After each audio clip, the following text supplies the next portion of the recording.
Once upon a time, nestled in the verdant plains of India, there was a village named Sundarpur, a name that meant beautiful haven. The village was renowned for its serene beauty and bountiful harvests, all thanks to a sacred river that meandered gracefully through its heart. To the villagers, the river wasn't just water, it was life itself. They believed it was a divine blessing bestowed upon them by goddess Saraswati, the deity of wisdom and purity.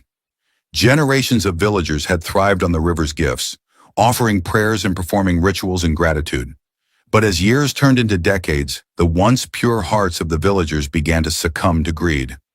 The harmony they once shared with the river was shattered, and their actions set in motion a curse that would change everything. It began subtly. Farmers who once took only what they needed for their crops started building small dams to divert extra water, depriving their neighbors. Merchants, eager to expand their businesses, began dumping waste into the once pristine waters. The village leaders, blinded by their own ambitions, approved projects that further polluted and exploited the river. At first, the signs were minor: fish dying mysteriously, crops struggling despite adequate irrigation, and the water losing its crystal-clear sheen. But soon the situation escalated. One fateful morning, the villagers woke to an eerie silence. The usual gentle gurgle of the river was gone. They rushed to the riverbank, only to find it dry. The once vibrant riverbed was now a desolate expanse of cracked earth, with no sign of water. A wave of panic swept through Sundarpur. Elder Ishan, the oldest and wisest man in the village, called for an emergency gathering at the temple. His frail voice trembled as he addressed the anxious crowd. "This is no accident," he said, pointing toward the dry riverbed. "The goddess has abandoned us. She has cursed us for our greed and disrespect." The villagers erupted into chaos. Some fell to their knees, crying out for forgiveness. Others pointed fingers, blaming their neighbors. Fear turned to despair as they realized the full gravity of their situation. Without the river, the crops would fail, the livestock would perish, and the village itself would cease to exist. Among the crowd was Mira, a young woman of unparalleled courage and integrity. Unlike the others, she didn't give in to panic. Instead, she stepped forward and addressed the crowd. "If this is truly the goddess's curse, then we must find a way to seek her forgiveness," she said, her voice steady despite the fear in her heart. That night, while the village succumbed to despair, Mira prepared for a perilous journey. She would follow the riverbed to its source, high in the mountains, where it was said the goddess Saraswati resided. With nothing but a satchel of food and a heart full of determination, she set out at dawn. The journey was treacherous. The once fertile lands along the river had turned into a barren wasteland. Mira encountered lifeless fields, skeletal remains of animals, and an unsettling silence that seemed to follow her every step.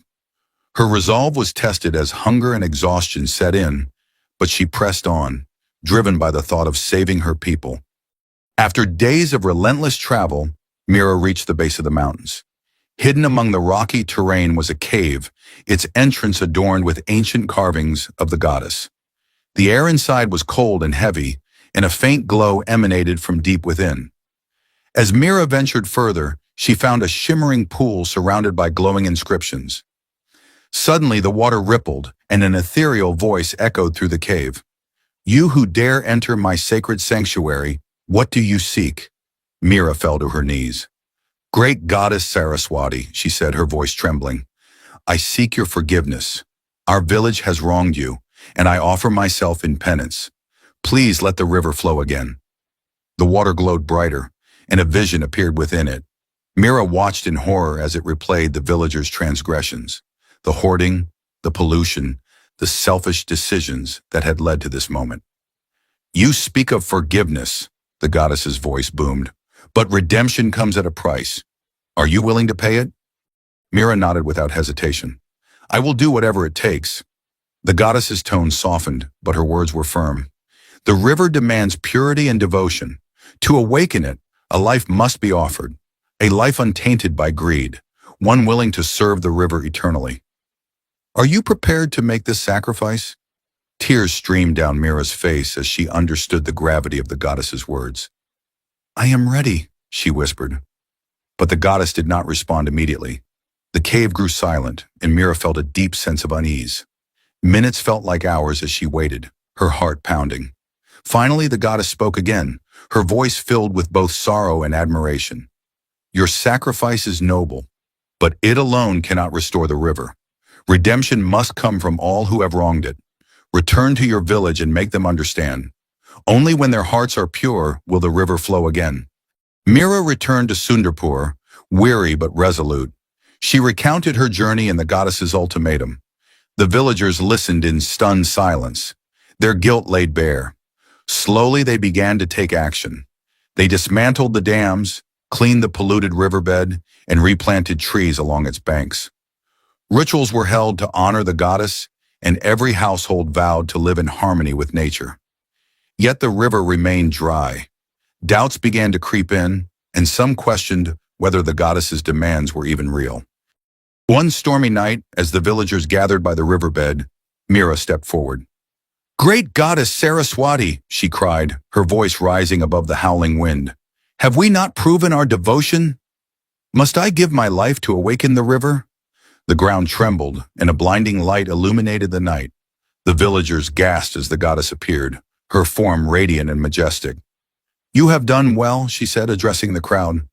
"But redemption is not a single act. It is a way of life. If you remain steadfast in your devotion, the river will flow again. But if you falter, its waters will vanish forever." As her words echoed through the air, rain began to pour. The villagers watched in awe as the riverbed filled with water, its surface shimmering with an ethereal glow.